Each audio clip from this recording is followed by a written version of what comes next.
Bonjour, bienvenue à tous, bienvenue dans la matinale, une émission proposée par Gestion de Fortune, Investissement Conseil, Profession CGP et Patrimoine 24. Au sommaire de cette édition, on va s'intéresser tout d'abord à une SCPI qui se focalise sur les parcs d'activités.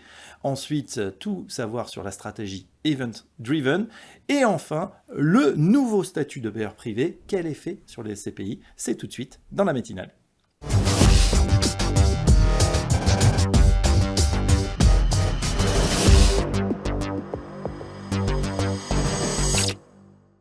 Et tout de suite dans la matinale, on s'intéresse à une toute nouvelle SCPI qui se centre sur les parcs d'activités. On va tout savoir avec notre invité, Louis Serras-Pereira. Bonjour. Bonjour Fabrice. Vous êtes directeur commercial de Spirit Raim Service et Spirit Raim lance donc cette nouvelle SCPI qui s'appelle Esprit Horizon. Est-ce que vous pouvez nous la présenter? Alors Esprit Horizon, c'est une nouvelle SCPI comme vous le dites et sa spécificité, sa marque de fabrique, Oui. c'est dédié aux parcs et locaux d'activité. Vraiment une thématique à part entière et l'idée c'est de pouvoir proposer à des investisseurs particuliers cette classe d'actifs qui est aujourd'hui destinée plutôt à des clients institutionnels. Oui, alors parc d'activité à ne pas confondre avec les retail parks, les centres commerciaux. Expliquez-nous exactement ce que c'est. Alors un parc d'activité c'est très simple, tout le monde en a vu, c'est comme un village d'entreprise. Normalement, c'est 5-6 cellules divisées avec voilà, on va dire 1000 m² avec une partie bureau et une partie activité. Donc, Oui. c'est des actifs ultra flexibles, ultra résilients, qui se retrouvent aux périphéries des villes, des grandes villes, dans les axes autoroutiers, près des axes autoroutiers ou ferroviaires. Pourquoi? Parce que ces villages d'entreprise permettent de développer le tissu économique local, donc très proche des collectivités locales, très proche des axes autoroutiers, très proche, on va dire, de l'activité au jour le jour des entreprises. Et du coup, c'est ça qui fait la marque de fabrique de cette classe d'actifs. Très concrètement, Louis, quel type d'activité professionnelle on va retrouver? Alors, donnez-nous un exemple. La résilience de cette classe d'actifs des parcs et locaux d'activité, c'est surtout d'avoir une diversité locative extrême. C'est-à-dire qu'on va avoir, par exemple, un brasseur qui va avoir des grandes cubes en inox dans un de nos locaux. Il va y avoir des centres de formation, il va y avoir des laboratoires pharmaceutiques, il va y avoir du stockage, il va y avoir de l'industrie, il va y avoir par exemple de la robotique, par exemple, ou par exemple on a un locataire, pour pas le nommer, qui s'appelle Carl Zeiss, qui a une salle blanche où on voit les focales de leurs lenses vers leurs lentilles qui sont travaillées. Donc c'est assez hétéroclite, donc il y a une grande diversité locative, une grande diversité régionale, et c'est ça qui fait la force et la résilience de cette classe d'actifs. D'accord, c'est un marché que vous connaissez bien avec le groupe Spirit. Alors effectivement, nous on est adossé au groupe Spirit, donc nous on est la société de gestion, on a 465 millions d'euros sous encours, et essentiellement dans les parcs et locaux d'activité. On gère aujourd'hui plus de 80 parcs, parcs et locaux d'activité, donc du coup c'est une classe d'actifs qu'on connaît très bien, ça fait très longtemps sur laquelle on travaille. Le groupe Spirit a une entité qui s'appelle les Spirit Entreprises qui développe des parcs d'activité, ils sont un leader dans son marché. Et nous, on développe la gestion locative pour condottières, soit sur des véhicules institutionnels, soit sur des véhicules pour les particuliers, et notamment Esprit Horizon. Très bien. Le montant à peu près des transactions de ces cellules, comme vous dites? Alors, aujourd'hui, la profondeur du marché des parcs locaux d'activité est assez connue. Ça représente à peu près 1,4 milliard, 1,6 milliard d'investissements par an. L'année dernière, c'était 1,4 milliard par exemple. Donc, il y a une profondeur de marché assez conséquente. Il faut savoir que les parcs locaux d'activité, ce sont on va dire des petits actifs avec une grande granularité, c'est-à-dire qu'on va les acheter entre 2 et 5 millions d'euros. Donc, ils sont assez accessibles. Et du coup, ça permet d'avoir un grand nombre de parcs d'activité sous gestion. Donc, il faut avoir une gestion locative très forte. Donc, c'est pour ça que notre property management est intégré à la société de gestion. Mais du coup, ça fait que le terrain de jeu est assez conséquent. Et la SCPI Esprit Horizon cherche sa place à être une SCPI à taille, on va dire, à taille humaine, comme on dit, entre 150 et 200 millions d'euros sur des volumes d'investissement d'1,4 milliard. Donc, on reste quand même dans un marché assez intéressant pour nous. Justement, on se focalise sur cette nouvelle SCPI, donc Esprit Horizon. Quel est le rendement attendu pour ce type d'actif? Alors, nous, on a considéré que cette classe d'actifs est résiliente. Ça fait plus de 10 ans qu'on travaille. On sait par expérience que cette classe d'actifs donne dans la durée entre 6-7% de rendement. Donc, on promet à nos investisseurs retail cette cible-là, 6% sur une durée de détention de 8 ans. Ouais, il y a déjà eu des premières acquisitions? Alors, effectivement, nous avons eu une première acquisition à Tourcoing, fin de l'année dernière. Donc, un immeuble 100% loué à GRDF, donc une grande enseigne, et du coup, un très beau locataire. Et du coup, ce qui nous permet de pouvoir imaginer une première distribution en mars 2026. Louis, il y a également une nouveauté au niveau des frais. On connaît le 10-12%, on connaît le 0. Vous avez choisi de vous mettre Exactement, ça c'est le deuxième pilier, en fait, le deuxième pilier différenciant par rapport aux autres SCPI ou néo-SCPI. C'est-à-dire qu'aujourd'hui, notre thématique fait notre différence dans un premier temps. Et la deuxième pilier qui nous permet d'avoir cette différence, c'est aussi d'aligner les intérêts des parties prenantes dans le cycle d'investissement. C'est-à-dire qu'on va essayer d'être intéressant pour l'investisseur final, essayer d'aligner les intérêts du distributeur et puis de la société de gestion. Et donc du coup, on se retrouve entre les deux. Donc on a des frais à 6% TTC, donc entre les deux, entre 0 et L10, et des frais de gestion à peu près 15,6%, ce qui nous fait qu'on reste assez dans un monde assez restreint pour pouvoir que la société de gestion puisse gérer les immeubles derrière. Pour diversifier sur les locaux, sur les parcs d'activité, prix de la part 250 €, 2 parts minimum, donc très accessible pour diversifier son patrimoine. Merci Louis Serras-Pereira. Merci Fabrice. Je rappelle que vous êtes directeur commercial de Spirit Reim Service et à très bientôt dans la matinale. Merci beaucoup.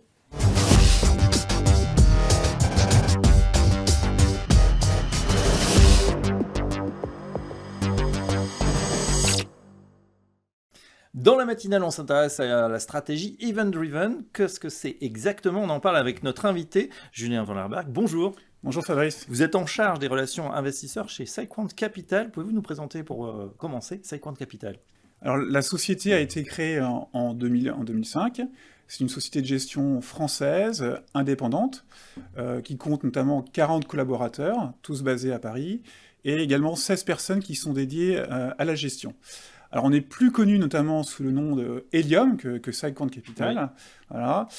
On a une gamme de 4 OPCVM et 1 FIA, et on gère à date 4,8 milliards € d'encours. 4,8 milliards d'encours, à qui vous adressez? Alors, on s'adresse à tout type d'investisseurs. On a une base de clients qui est assez bien équilibrée entre des institutionnels d'une part, les fonds de fonds et la distribution, dans laquelle on peut mettre les CGP et les banquiers privés.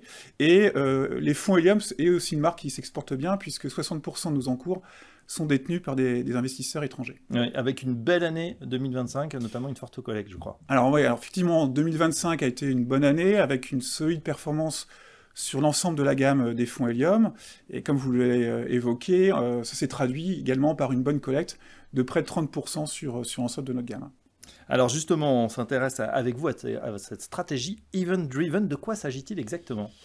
Alors l'Event Driven, c'est une stratégie qui est discrétionnaire, qui consiste en fait à investir lors d'événements d'entreprise, comme les fusions-acquisitions par exemple, qui est souvent l'événement le plus connu, mais il y en a d'autres, ça peut être les introductions en bourse, les augmentations de capital, les spin-offs.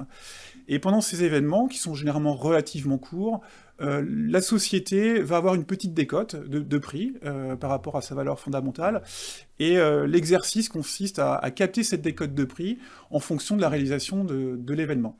Donc c'est une stratégie où en fait le risque porte plus sur la réalisation ou non de l'événement, tel qu'on l'a anticipé, et pas tant la directionnalité du marché. Oui.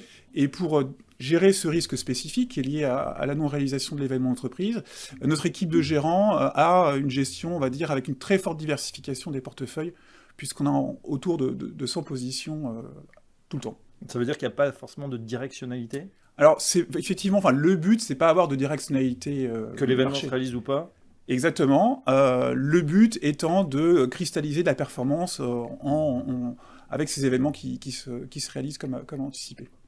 On se focalise justement sur votre gamme de fonds, focus sur Helium Sélection. Pouvez-vous nous présenter ce fonds ? Alors Helium Sélection, oui, c'est le fonds aujourd'hui qui attire le plus d'intérêt de la part des investisseurs, il collecte le plus. Il gère à date 1,9 milliard € d'encours. C'est un fonds en termes de rendement risque qui est SRI 2 sur 7, liquidité quotidienne. Il est référencé sur de nombreuses plateformes et contrats d'assurance vie en France et même à Luxembourg. Et donc vous retrouvez en fait l'expertise de l'équipe de gestion de SciQuant sur ce véhicule. Très bien. Justement, Julien, on termine avec les perspectives pour 2026. On voit, sur les introductions en bourse, on est un peu à la peine, surtout sur le compartiment français. Néanmoins, sur la volatilité, sur les opérations, comment vous voyez cette année ? Alors nous, on considère que 2026 s'inscrit dans la continuité de 2025, qui a été vraiment un nouvel environnement pour les gérants, spécialement notamment aux États-Unis, où on a une administration qui est beaucoup plus pro-business, qui valide plus facilement les opérations de fusion-acquisition, ce qui fait qu'on a eu quand même une hausse de 50% du volume de fusion-acquisition l'année dernière, si on se réfère aux chiffres du LSI Group. Également en Asie, au Japon, en Corée du Sud, vous avez des pouvoirs publics qui veulent changer les choses au niveau de la structure du capital et de l'organisation des holdings. Oui. Et puis aussi en Europe, vous avez eu par exemple en début d'année 2 opérations dans le secteur financier à plus de 10 milliards. Il y a aussi des opérations de financement dans le secteur de la défense, également des matières premières. Donc plein de bonnes choses qui font qu'on est assez optimiste pour l'année en cours. Voilà, en tout cas, on en sait un petit peu plus sur SciQuant Capital et sa gamme de fonds, donc Helium. Merci Julien Wallenberg.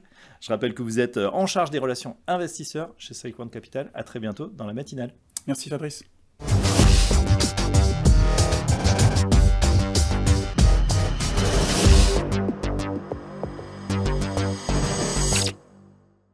Dans la matinale, on s'intéresse au SCPI, celle de Sogenial Immobilier. On est en compagnie de son président, Jean-Marie Souclier. Jean-Marie, bonjour. Bonjour. Ravi de vous retrouver. On fait un petit retour sur cette année 2025 qui a été plutôt porteuse pour Sogenial. C'est vrai que 2025 était une bonne année pour nous. Alors, c'est vrai que depuis 2-3 ans, les collectes sont un peu plus en berne dans les SCPI, mais on voit que c'est reparti cette année. Pas pour vous, vous êtes régulièrement dans le... Alors, nous, on reste dans le top 10 et on est assez contents, parce qu'il y a quelques années, ça nous aurait paru très très loin comme classement avec les grandes maisons de gestion.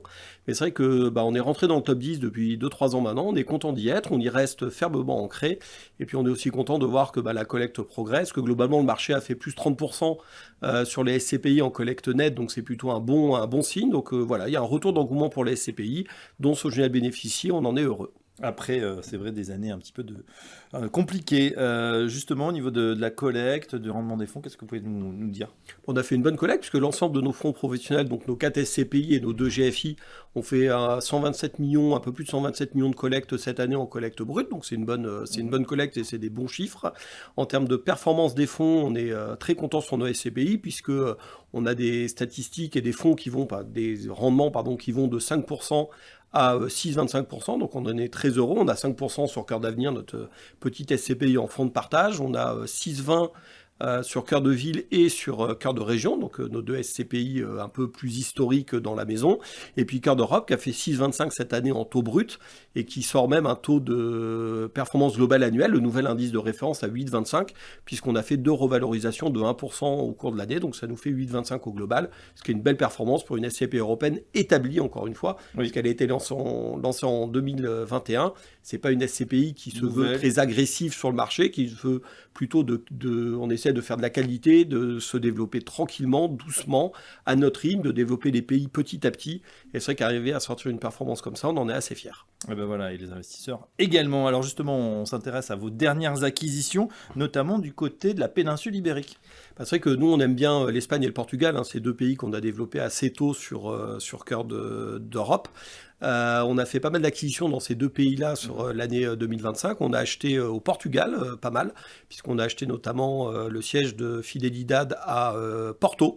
On a plus de 6000 m² loués à Fidelidade et à d'autres locataires. Fidelidade, c'est la grande compagnie d'assurance, c'est la compagnie d'assurance du Portugal. Et puis un peu au sud de Porto, on a acheté à Ovar un grand centre commercial avec 60 locataires, qui est un peu sur la thématique du sport dans la décoration, mais qui est très généraliste, adossé à un centre commercial, classique alimentaire, qui ne nous appartient pas, mais on a beaucoup de choses dedans. On a une très belle salle de sport avec une petite piscine qui C'est une particularité au Portugal, sert aux écoles, elle est prêtée aux écoles pour que les enfants puissent apprendre à nager. On a un grand centre médical et puis on a un petit Décathlon, un Ziman et pas mal de boutiques comme ça, une petite salle de cinéma et un petit food court.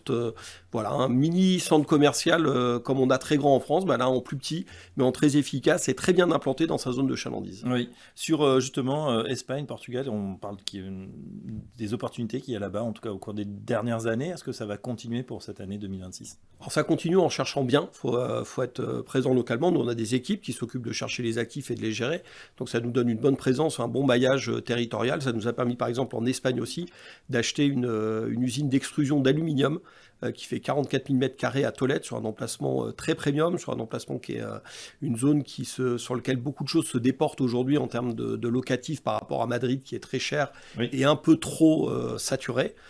Et on a un locataire de tout premier plan. Donc voilà, quand on est présent, quand on est là localement, en fait, on arrive à trouver ces deals. Et les trouver, c'est une chose, mais après, il faut arriver à les emporter. Et c'est vrai que quand on a cet ancrage local, c'est beaucoup plus simple pour arriver à closer les deals. Vous êtes également actif en France. La SCPI Cœur de Région a renforcé son portefeuille immobilier avec l'acquisition d'un ensemble de 6 actifs mixtes d'une surface totale de près de 20 000 m². C'est vrai qu'on était content, on a acheté donc c'est de la concession automobile et un centre de pièces de rechange pour fournir les autres concessions. Donc c'est réparti dans toute la France, plutôt côté Est, mais vraiment du nord au sud, de l'Est de façon assez large. C'est une belle acquisition, un beau partenariat aussi avec le groupe qu'on accompagne. Donc c'est une belle opération de long terme pour la SCPI. Et puis c'est une SCPI qui s'est aussi développée dans de la logistique du côté de Porcheville, pas très loin de Paris.